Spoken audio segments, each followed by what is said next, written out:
Lockdown के postcards. Lockdown के postcards का पहला पोस्टकार्ड जे सुशील का आया है।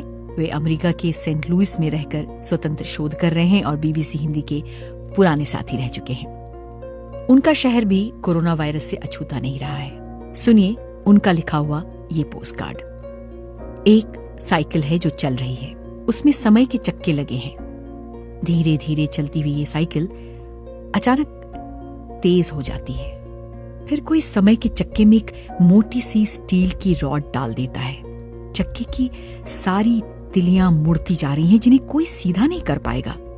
मैं ये सपना देखते हुए बदहवास सा उठता हूं। 13 दिनों से घर से न निकलो तो पूरे सपने आते हैं, लेकिन ये सपना अच्छा था या बुरा समझ में नहीं आता। मैं पानी पीता हूं और बगल में सोए अपने बच्चे को देखता हूं।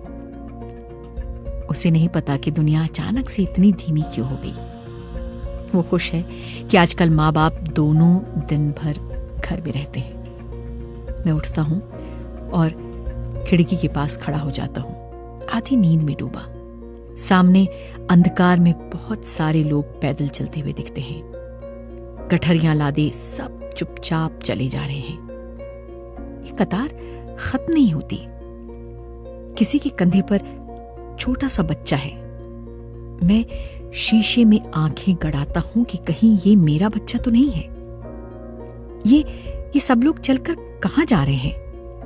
मैं चिल्लाने की कोशिश करता हूं लेकिन आवाज निकलती नहीं।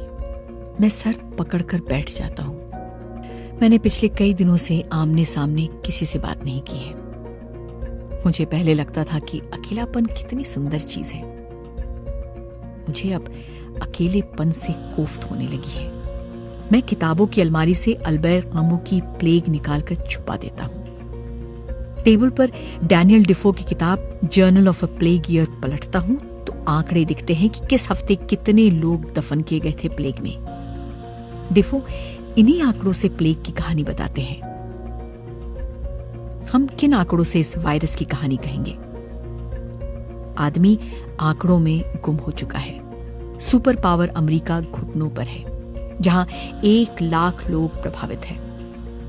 1500 लोग मर चुके हैं। मैं न्यूयॉर्क टाइम्स की वेबसाइट पर कोरोना से जुड़े मानचित्र और आंकड़े देखने लगता हूं। स्क्रॉल करते करते अचानक नजर टिक जाती है एक आदमी पर जिसके गाल चुकटे हुए हैं, बाल अस्त व्यस्त, पतली पतली पूंछें। उसके दाएं कंधे पर एयर बैग है जिसे उसने बाएं हाथ सहारा दिया है क्योंकि उसका दायां हाथ एक छोटे से बच्चे ने पकड़ रखा है। धसी हुई आंखों वाला ये आदमी मुझसे अचानक पूछता है, बाबू ये गोपालगंज कितनी दूर पड़ेगा?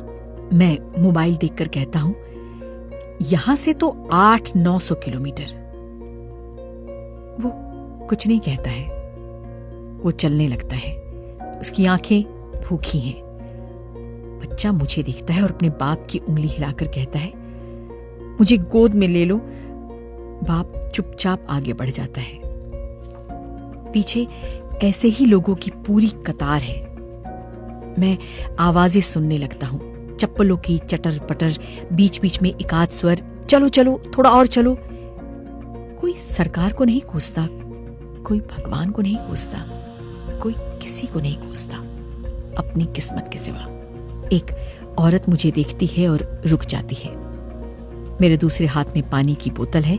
मैं पानी की बोतल बढ़ा देता हूं। वो चुपचाप पानी पीती है और कृतज्ञ भाव से देखती है, मानो पूछ रही हो, मैं गरीब क्यों पैदा हुई? तुम जैसी क्यों नहीं हुई? मेरे पास इसका कोई जवाब नहीं है। मैं लैपटॉप की स्क्रीन बंद कर देता हूं। अब मेरी नींद टूट गई है। मैं रोना चाहता हूं लेकिन डर है कि रोऊंगा तो पत्नी और बच्चा उठ जाएंगे। मैं खुद को बेबस महसूस करता हूं और मोबाइल पर खबर पढ़ता हूं कि अमेरिका में पैकेज की घोषणा हुई है जहां हर उस अमेरिकी परिवार तक सरकार चेक भेजेगी जो एक निश्चित रकम से कम कमाता हो। यह चेक कम से कम $1200 का होगा। मैंने अपने देश के बारे में सोचना बंद कर दिया है।